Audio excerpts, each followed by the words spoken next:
शहर के जाने माने रईस हीराचंद और उनकी पत्नी सुजाता की चमचमाती महंगी कार बंगाल की एक पुरानी बस्ती की सुनसान गली में एक बेरौनक से पुराने मकान के बाहर आकर रुकती है। सुजाता, ये तुम मुझे किस जगह लेकर आई हो? ये तो कोई गरीबों की बस्ती लगती है। यहाँ ऐसा क्या है? हीराचंद के कुछ भी समझ में नहीं आ रहा था कि सुजाता उसे ऐसी अजीब सी जगह क्यों लाई है, जिस मकान में दिन में भी अंधेरा दिख रहा था और धुआं उठ रहा था। आप मेरे साथ अंदर चलिए, सब समझ जाएंगे। यहाँ हमारी हर समस्या का समाधान मिलेगा। सुजाता और हीराचंद आशंकित कदमों से उस मकान में दाखिल होते हैं। तभी उन्हें किसी महिला की भारी आवाज सुनाई पड़ती है। चले आओ, चले आओ। हीराचंद ने देखा कि उस मकान के अंदर अंधेरा था।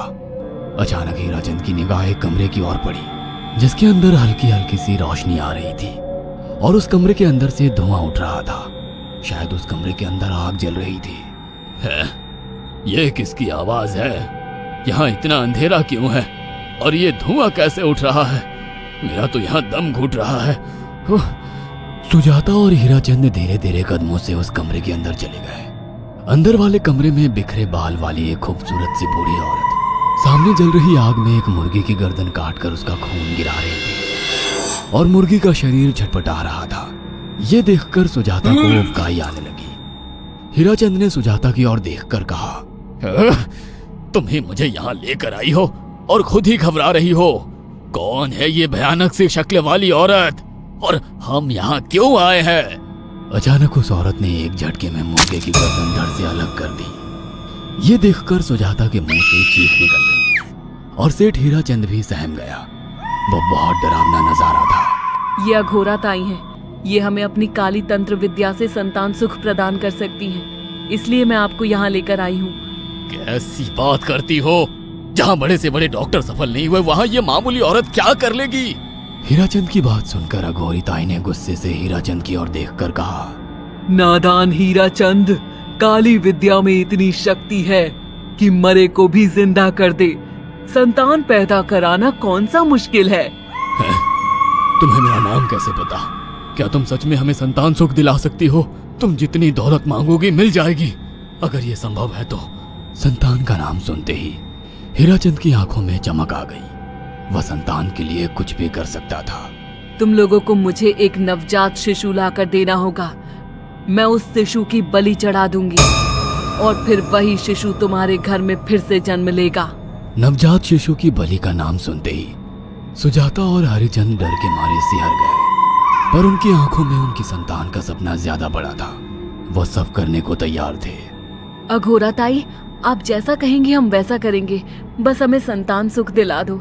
बिना वारिस के हमारी दौलत किस काम की? संतान सुख के लिए अंधे हो चुके सुजाता और हरिचंद अपनी नौकरानी शीला से एक नवजात बच्ची चोरी करवा के अघोरी ताई को दे देते हैं।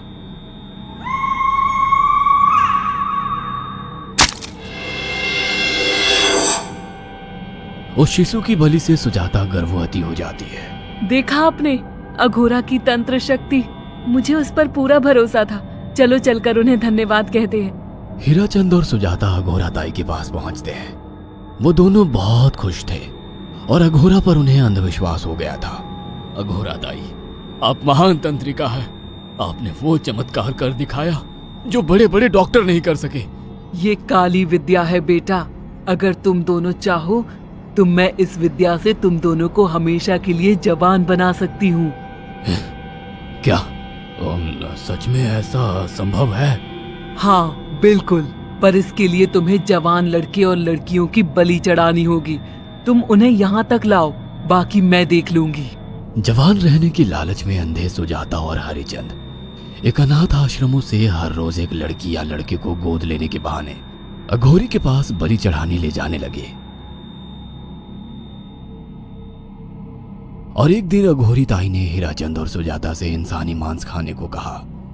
पूरी तरह से इंसान से हैवान बन चुके अब वो दोनों इंसानी मांस खाने के लिए तैयार भी हो गए। ये गर्म खून और मांस खाकर तुम लोगों की उम्र भी बढ़ जाएगी। खाओ इसे। हाँ, सच में ये इंसानी मांस बड़ा स्वादिष्ट है।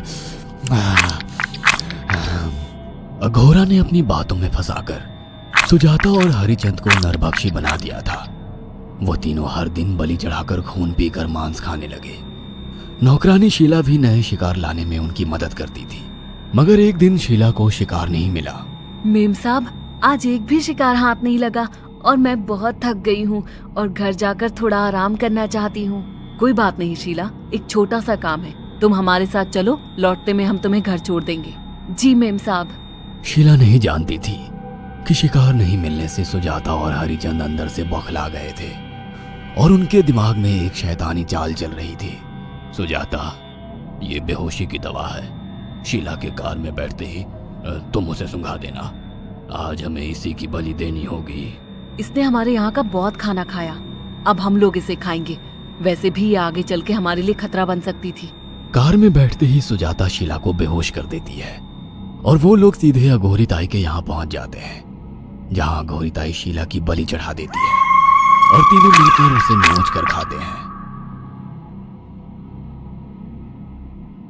अघोरी ताई, हमको बलि चढ़ाते हुए पूरा 1 साल हो गया है। हमारा बेटा भी साल भर का हो चुका है। अब और कितनी बलि देनी होगी? बस एक आखिरी क्रिया और बची है, उसके बाद तुम दोनों हमेशा के लिए जवान हो जाओगे। कैसी क्रिया अघोरा ताई? 3 दिन बाद सूर्य ग्रहण है। हमें पास के घने जंगल में एक विशेष क्रिया करनी होगी। उसके बाद तुम लोग कभी बूढ़े नहीं होगे। कितना अच्छा होगा, हम हमेशा जवान रहेंगे और सालों साल तक अपनी दौलत से ऐश करेंगे। हाँ, सच कहा। अघोरा ताई ने हमारे हर सपने पूरे कर दिए।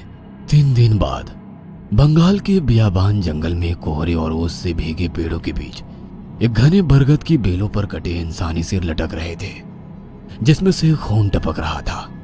काले जादू का सामान भी रखा था। कितनी भयानक जगह है ये, हर तरफ कटे हुए सर लटक रहे हैं। थोड़ी देर में सब समझ जाओगे। बैठ जाओ और मेरे साथ ये मंत्र दोहराओ। ओ, अघोरा, ये किन लोगों की कटी हुई गर्दनें हैं? आप यहाँ क्या करने वाली हो? हीराचंद की बात सुनकर अघोरा जोर जोर से हंसने लगी और उसने एक शैतानी हंसी हंसते हुए हीराचंद की ओर देखकर कहा, तुम जैसे ही लोगों ने अपनी इच्छाओं को पूरा करने के लिए इन लोगों की बलि चढ़वाई है और फायदा उठाया है। अब तुम दोनों आंखें बंद करके यहाँ बैठ जाओ और मेरे साथ मंत्रों को दोहराते जाओ। अघोरा ने सुजाता और हरिचंद को वशीकरण मंत्र और काले जादू के इस्तेमाल से सम्मोहित कर दिया और देखते ही देखते वो एक भयानक डायन में बदल गई और चीखती हुई बोली, अब मैं तुम दोनों की बलि चढ़ाकर अमर हो जाऊंगी, क्योंकि तुम लोगों ने 100 लोगों की बलि का खून पिया है। देखते ही देखते उस डायन ने फरसे से एक एक करके सुजाता और हरिचंद की गर्दन काटकर जल रही आग में बलि चढ़ा दी और उनका गर्म खून पीने लगी। जब तक तुम जैसे मूर्ख और लालची लोग अपने फायदे के लिए दूसरों को मेरे पास लाते रहेंगे, मैं उनका फायदा उठाकर ऐसे ही उनकी बलि चढ़ाती रहूंगी। दरअसल अघोरा एक डायन थी और अपना स्वार्थ पूरा करने के लिए उसने हीराचंद और सुजाता की लालच का फायदा उठाकर उनकी भी बलि चढ़ा दी। बुरे काम का बुरा ही नतीजा मिलता है। अगर आपको हमारी ये कहानी पसंद आई हो तो इसे लाइक और शेयर करना ना भूलें।